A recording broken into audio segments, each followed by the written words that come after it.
Welcome to another episode of Masculinity Uncovered, where men's mental health matters. I am your host, Danielle N. Henry, and we are here with a special guest, my dear friend, Jordan Hoffman. All right, Jordan, welcome. Thank you for having me. I'm glad that you're here. And I'm going to tell you why he's so special. It's because you came all the way from Knoxville to, Sevier County? Sevier County. But that's not where you're originally from. But you are actually one of my good friend, MB's boyfriend. Right. Or man, let's just say man, because we're not talking about boys. You are far from being a boy, right? Yes, ma'am. Hopefully. Yes. We've been knowing each other for what now? About 7 years? 6 years now. Right. So I remember when I met you. Y'all came down to Nashville back in, what was that, 2017? Yeah, it was your Hall of Fame induction. At Cumberland University, right? Yeah. So when I say, when MB, she's like a family to me. You know that, right? Oh, and so we went to college together, played ball together, all of that. And when you actually see your friend go through so many things, you know, and we evolve, you really want the best for your friends, right? Right. And when I met you, Jordan, I just knew that you were special, and you came into her life at a very pressing moment in her life that you were able to come in and just be a good friend for her at first. So I really appreciate that, Jordan. Well, it was it went 100% both ways. She helped me out a whole lot more than I could have done for her, and I was just returning what I was getting, trying to keep everything strong, you know. So. Well, talk to me a little bit about how did y'all meet, first of all? Well,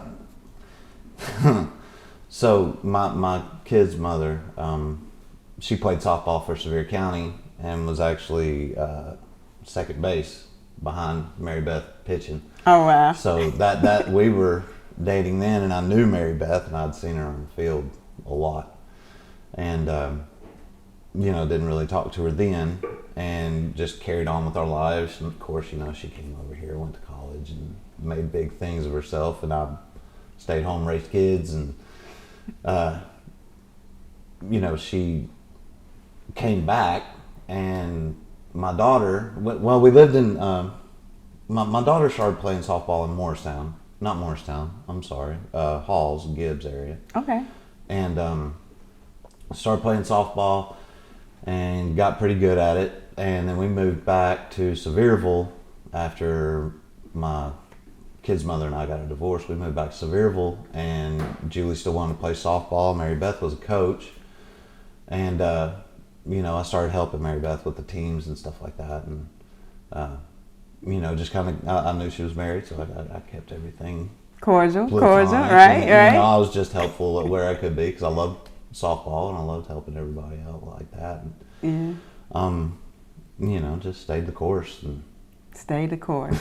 And then you just wait your turn, right? You just wait your turn to shoot your shot. That's what it was. I didn't even have to shoot my shot. That's what, because I'm kind of shy, but I'm very respectful, because I don't want to dig into someone else's life. And if what I'm told is holding out, then that, from what I know, that's all that's going on. So she actually, we were at Sevierville Park at some games, and her niece was playing on my daughter's team, and I helped out with my daughter's team a lot.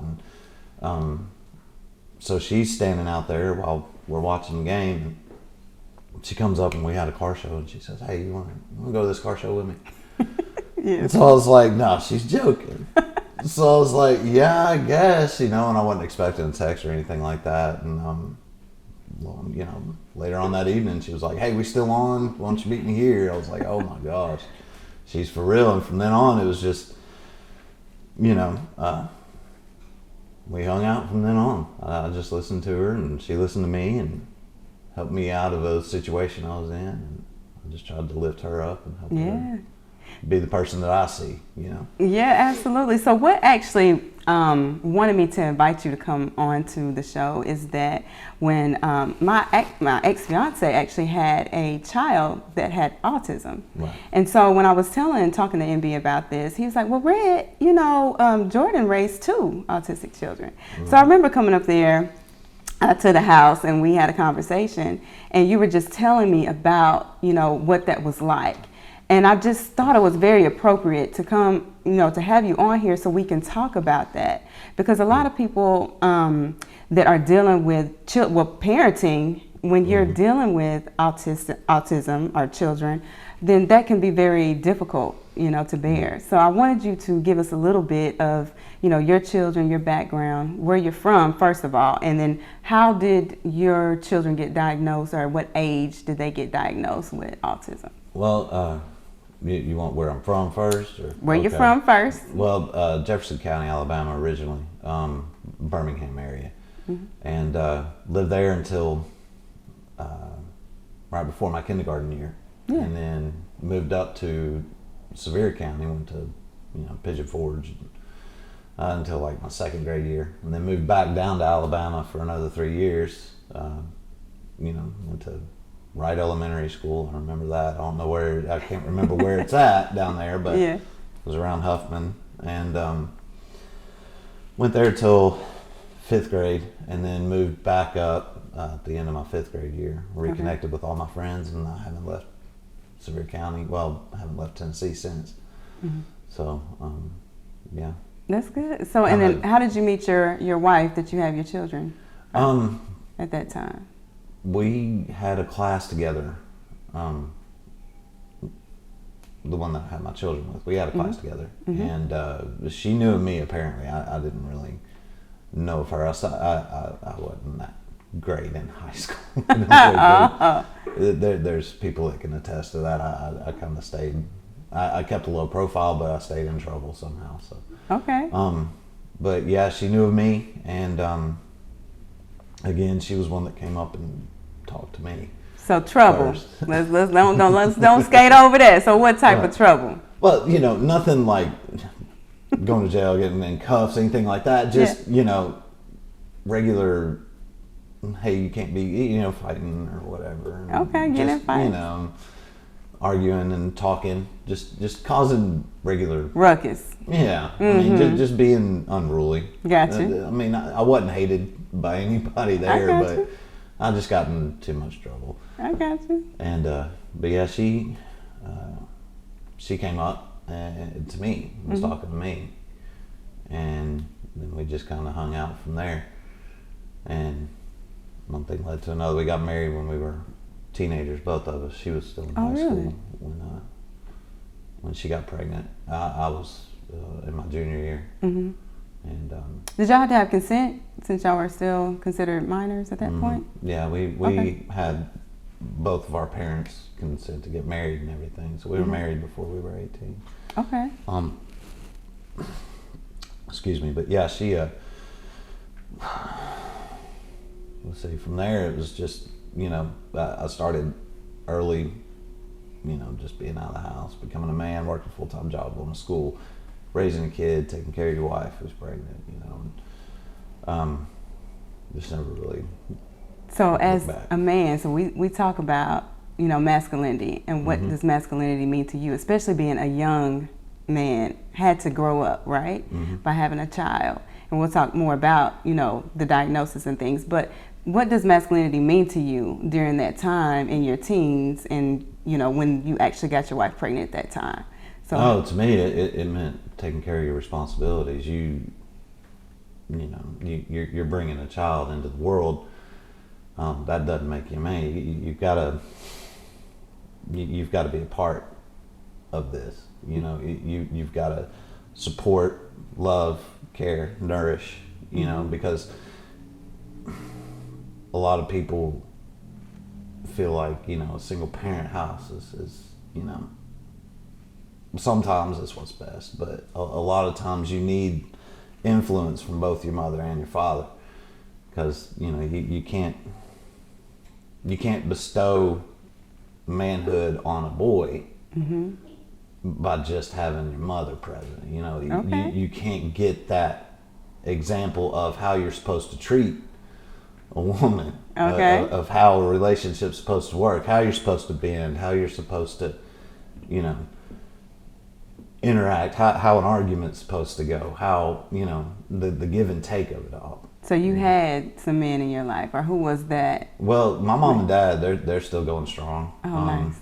They, I mean, they had their fair share of fights, of course. You know, I mean, you're always going to. Absolutely. That's just part of it. You can't live under the same roof without having an argument or two. But that's right. Watching my mom deal with my dad, you know, when my dad's had a rough day, and watching my dad deal with my mom when he's had a rough day, that, you know, kind of helped me to where I listen more than I talk, as far as when someone's upset, because I want to get to the root of it, and if I can fix it, I can fix it. If it's something that I don't feel is wrong, then I can throw my side in there.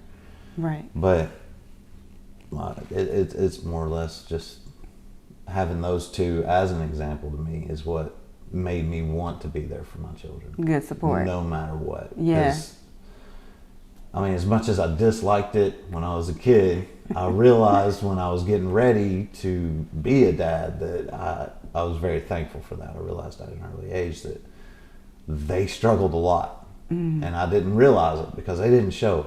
Oh, that's good. But, yeah, it just came out in that. So did the conversations get a little bit more deeper once you became a father?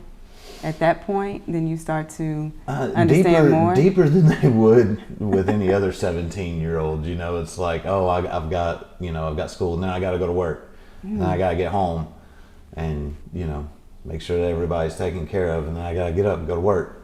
You know, all of this stuff, and just basically, I didn't have much of anything else going on. My focus was, you know, my wife and my kid, and so, you know, conversations and everything, and just, I was still a kid, right? So I didn't have a lot of knowledge, but it switched from, you know, oh, I want to go and lower my car and put a good stereo in it, and, you know, go to the car shows, stuff like that. It went from that to, I have responsibilities that I have to take care of because I'm the only one that will. Right, right. So when you, so your first child is actually was diagnosed. No, that's my second. Okay. My first boy, that's true. He's I don't know, that's the reason I'm not in jail today. he calmed me down really quick, so gotcha. I'm very thankful for him. But yeah, he my second son, we you know, Drew was already 2. He was about 2 when we had Josh, and Josh came in. Everything was fine. He was a chubby little baby, really chubby, just gorgeous little kid. Had beautiful eyes, you know. Yeah. Or has beautiful eyes still. Nothing's changed there. But he,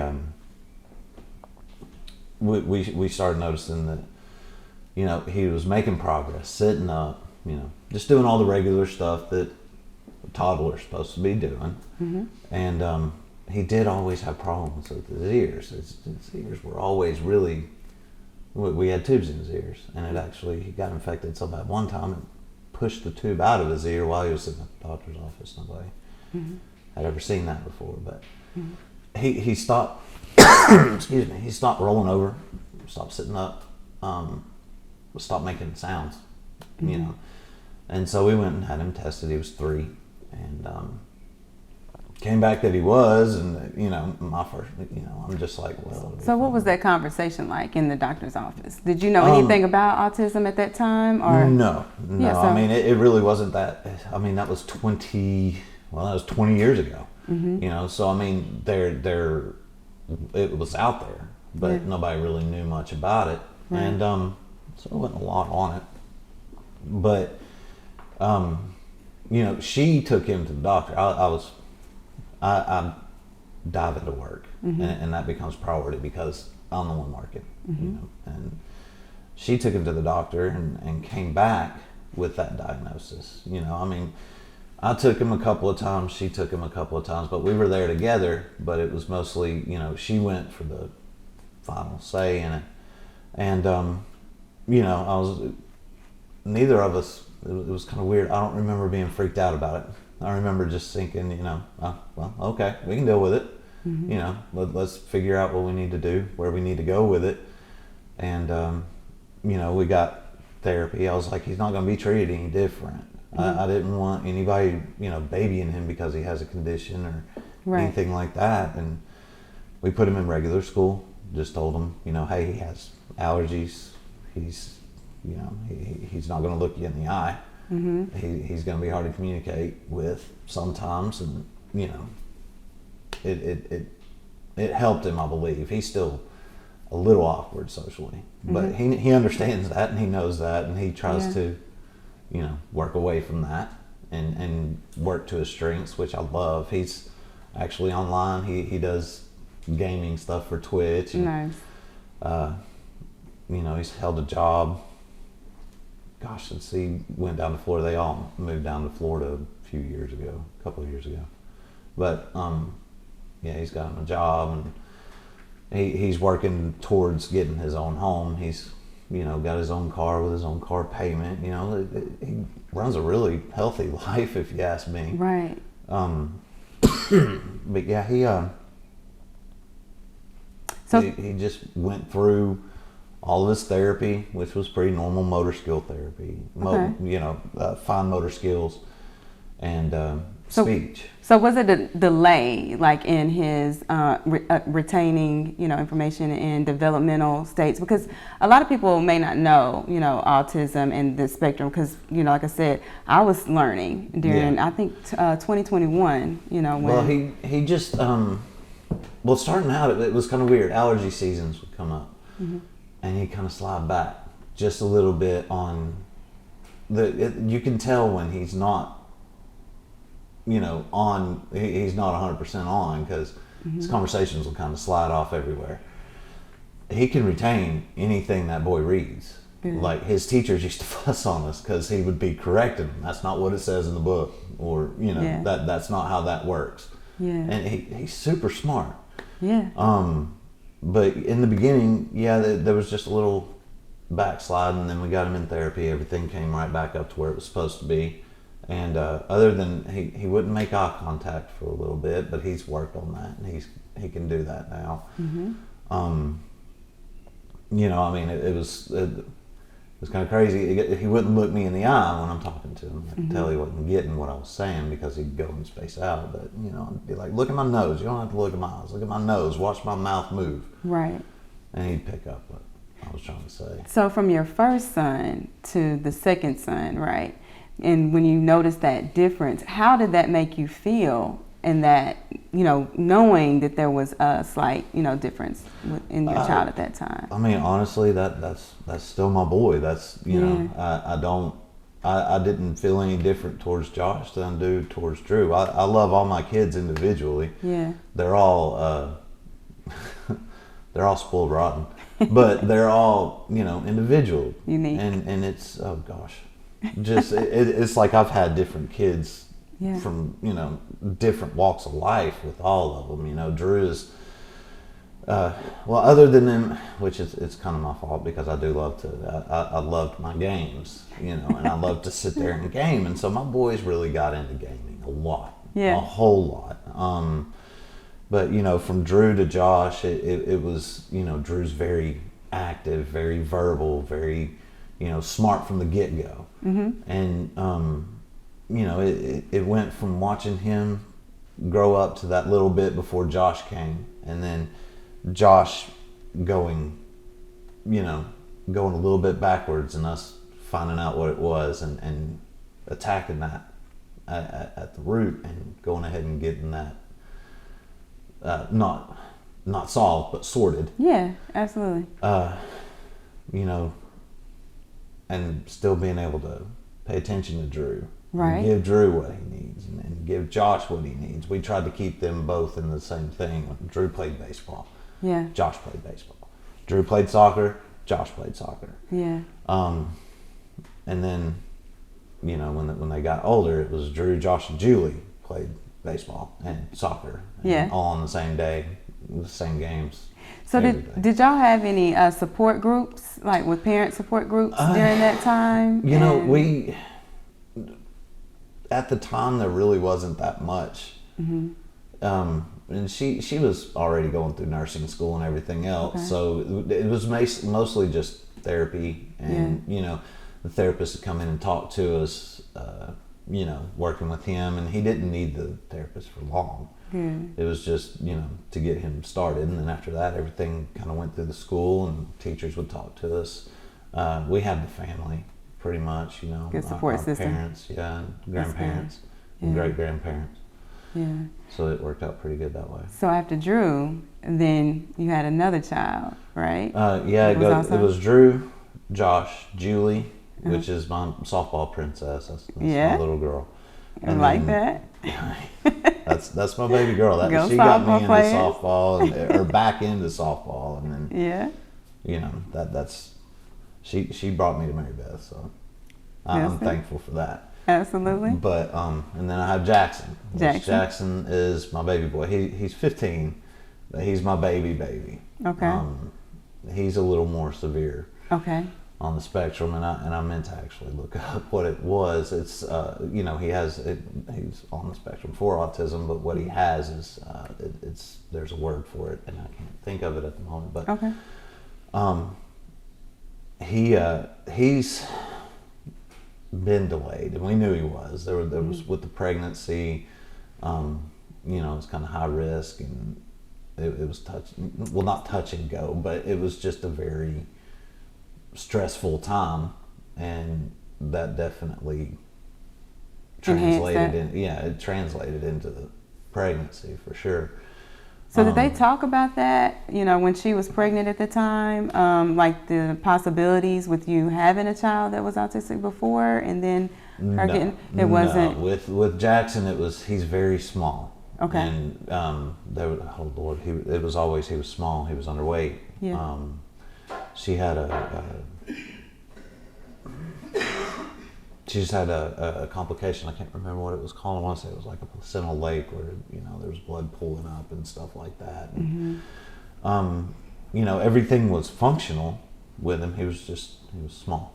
Yeah. And I think they said that his palate was a little high, so we had to look for that. But excuse me. Other than that, no, there wasn't any. That I know of, there wasn't any real thought that was going to be a problem, or that they thought it was going to be a problem. And then the day that he was born, you could tell, he was just tiny, just really little, looked underweight, and it was pitiful, but we loved him. That's our baby boy. Oh, absolutely. That was our last one. We made sure of that, or she made sure of that. I can't have any more. But he was just little, and they kind of rushed him off for a minute to make sure that everything was okay. Yeah. And gosh, bless his heart. He was in the PICU. Okay. For 6 weeks, 8 weeks. We didn't get to bring him home. They wanted to make sure, because everything was he wouldn't functioning, eat. everything like that. He couldn't eat. Yeah. They had to do a NG tube, which is where they put it up your nose and it goes down into your stomach, and they fed him that way. But she actually worked at Children's Hospital where he was at. Okay. And kind of threw a fit. She was like, "Y'all aren't doing anything that I can't do at home. Let me take my son home." Yeah. And they finally let us. Yeah. We had to do a feeding regimen and talk to dietitians and do all of this stuff. And I mean, G-tube placement at 1 year old, and he's had it since. But he drinks and he loves peanut butter. So anytime we're making his food, we'll give him peanut butter and he'll take it off the spoon. Yeah. But so how was it to watch your wife at the time, go through, those pregnancies and, the diagnoses, and how did that affect her, and how were you able to be there for her? Well, I think to hear her say it, she didn't think that I cared much. I knew it stressed her out. So I did what I could behind the scenes to make things a little bit easier for her, so that she could focus on the boys. Yeah. And I was a typical, we had been married forever, so it seemed, and I wasn't. I don't think I was as good as I could have been. Gotcha. Honestly, I feel like a lot of A lot of the reason was my selfishness. Okay. That we're not together anymore. But so talk about the selfishness that you're talking about right now. So yeah. during that time, and the reason why I'm asking is because people need to hear that. As far as like during those moments of when you're dealing with health, things. I don't think I take enough time off of work. Okay. To focus on family. Gotcha. And when I do take off of work, I'm doing things that I should have been doing around the house. Yeah. So I'm still kind of working. Why is that? A lot of men they indulge themselves in work. Well, talk to me about that a little bit. Men, to me, your job is your manhood. Okay. You providing for your family, and providing a home, providing an income, providing, health and happiness to your family. That's watching my dad do that. Yeah. And watching the pride that he took in that. The pride that you get from that makes you feel like a man. So right. It's like that's your toiling in the field pretty much, to bring home something to your family, and that's what we do. That's where the pride comes from, and that's and the reason why I'm asking that is because I hear a lot of men say that, and then when we're faced with difficulties, as far as like the nurturing part and all of that, sometimes there can be a disconnect. And just hearing you say that, and being a woman, it's like, okay, we need to be able to listen and understand, the position of what, the role is there. And it's different in every home, of course. Yeah. But I just was curious because when you're dealing with children that may need extra, assistance, I think we all have special needs. Yeah. So I don't like to just put it all off on that, but I just think that just to be attentive to, what a person needs, whatever it is. And sometimes I think it's difficult for when it comes down to masculinity and femininity, or man or woman, what that is without really discussing it. Yeah. So it's the way that I feel about it is, I would rather work like 16 hours a day than have my wife work. Yeah. Because that's just less on her. Right. And that's your thinking. Both of us. Right. That's a man's goal for the most part. Gotcha. But I mean, she wants to be a team. I want to be a team. Right. I would love to work side by side, honestly. It would be the way that I would want it to be. But to be able to do that on your own, and support that family on your own, that just brings that level up a little bit more, in my opinion. Yeah, absolutely. I'm not saying that's the way every guy absolutely. feels, no, but it kind of, it seems to be the thing. If you can get your wife to stay home while you work, then you work your butt off, and you keep pressure down. You keep things coming into the house. Right. Right. I think it's good that we definitely want to have those conversations, because I think it's a hit or miss sometimes, especially when you're dealing with life and the things that come with life, and we don't know what those things are going to be or what's going to hit us, and we do the best that we can. And I think a lot of times when we don't have the conversations, it's like your thought is your thoughts, and you're thinking in your head, oh, I got to get this money, I got to bring this in the house, I want to try to make things easier.